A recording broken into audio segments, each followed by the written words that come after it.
And now it's time for today's daily forecast with EPAWA meteorologist Bobby Martridge. Hey, good Tuesday morning to you. It is September 4th, 2018. Hope you had a great Labor Day holiday. Hot and humid conditions that were present yesterday are going to be continuing into today and the next couple of days. But today will be very similar to yesterday, except we're going to take away the precipitation chances that we had in the forecast yesterday. So upper air ridge is in place. We're not dealing with any precipitation.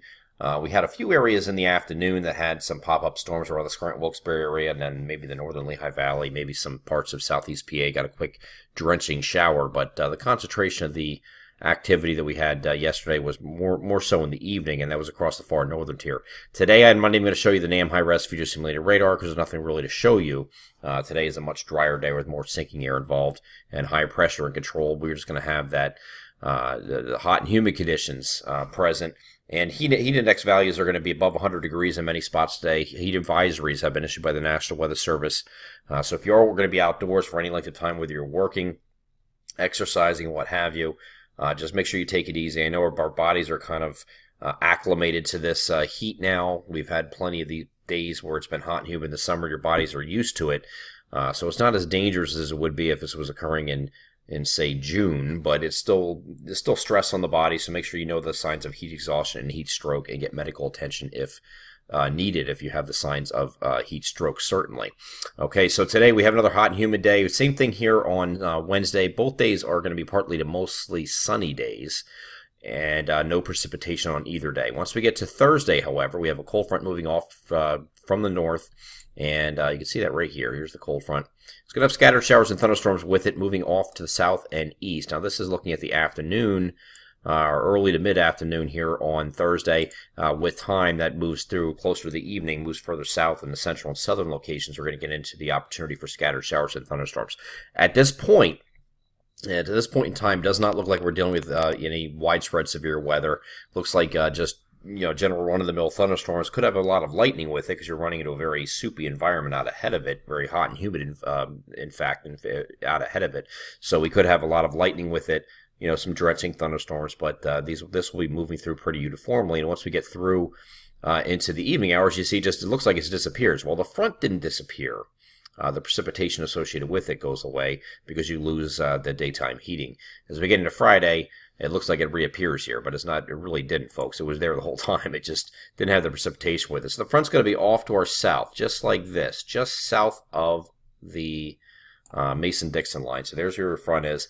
Closest to this frontal boundary, you'll have the opportunity for some scattered showers. It looks like most of that is going to be south of the Mason-Dixon line. So areas in South Jersey, Delaware, maybe right along the Mason-Dixon line here gets into the isolated to scattered activity as far as showers go on Friday. But it looks like the rest of the region will just be partly to mostly cloudy. Okay, so closest to the front, you'll have mostly cloudy up to about this point, and up here you're probably partly cloudy. Just the further away you go away from the front, you'll have the better opportunity to see a little bit of sun involved here. But closest to the front, you'll have more clouds to deal with, and the threat of showers right now is further south. Now, this pattern is very reminiscent of what happened last week. Almost the same type thing, almost to the same exact day.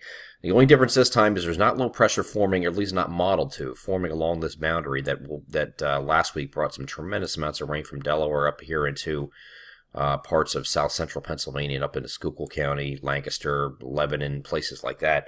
We're not having that this time. This low pressure is not modeled to be here this time. So no low pressure traversing the boundary. So that's a good thing. So we should just have scattered showers along this frontal boundary and further south, not further north.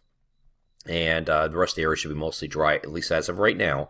And that's on Friday, partly to mostly cloudy further north. And then we get to Saturday, very similar idea here with this front still off to the south. Now you see this area low pressure off to our west. This is actually going to go up like this into the eastern Great Lakes. This boundary here is still here. This is the frontal boundary, still sitting like this. It's going to be moving forward and moving northward as a warm front, returning as a warm front. This is the same cold front that moves through Thursday. It's going to be dragged northward as this moves up into the Great Lakes. This area low pressure moves up in the Great Lakes like this. It's going to drag this warm front up north with it. Okay, so that's what's going to happen here on Sunday. And let me get to that image here real quick. You can see it's starting to drag it northward. And there could be, as it's dragging northward, could be some scattered showers with that in some areas. This particular model is not thrilled with that idea, but I do think there will be some opportunity for some scattered afternoon showers here on Sunday as this front is moved back northward. And then the trailing cold front in association with the same system should come through here on Monday and bring scattered showers and thunderstorms with that cold front as it moves through. I do want to touch on one other thing real quick before we get to the end of this video. A lot of chatter out there about this major hurricane coming in, affecting the east coast next week.